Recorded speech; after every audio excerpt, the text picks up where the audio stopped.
متکلم اسلام حضرت مولانا الیاس گمن صاحب کا یہ کلپ بہت زیادہ وائرل ہے۔ زنا کروائے اور زنا کروانے کے پیسے لے تو یہ اس کے زنا کروانے کا جو زنا کروا کے جو پیسے لیتی ہے نا، یہ پیسے حلال مال ہے۔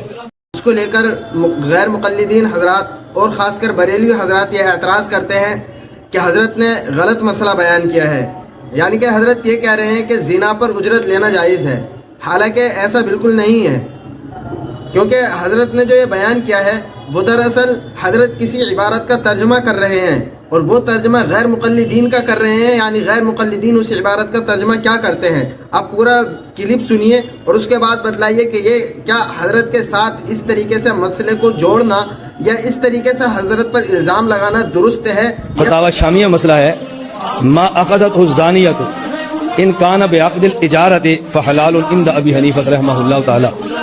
غیر مقلد اس کا ترجمہ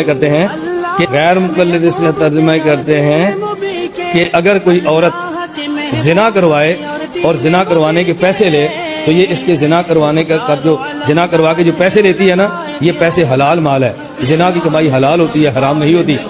تو کہتے ہیں ابو حنیفہ دیکھو چکلے کا لسان جاری کر دیا کہ جو بھی عورت زنا کرے گی اور اس پر پیسے لے گی تو پیسے لینے بالکل جائز ہوگا، یہ حلال کی کمائی ہے۔ ہمارا موقف یہ ہے کہ کسی عورت کو صرف گانے کے لیے رکھنا یہ بھی جائز نہیں ہے۔ کسی عورت کو آدمی فوت ہو گیا اور نوحہ کے لیے رکھنا کہ میت پر تو نوحے کا ہے، ہم تجھے پیسے دیں گے، یہ بھی جائز نہیں ہے۔ تو جن حضرات کے ہاں نوحے کر پیسہ لینا جائز نہیں ہے، جن حضرات کے ہاں گانے کے لیے اجرت لینا جائز نہیں ہے، ان کے ہاں زنا پر اجرت لینے کی گنجائش کیسی ہوگی؟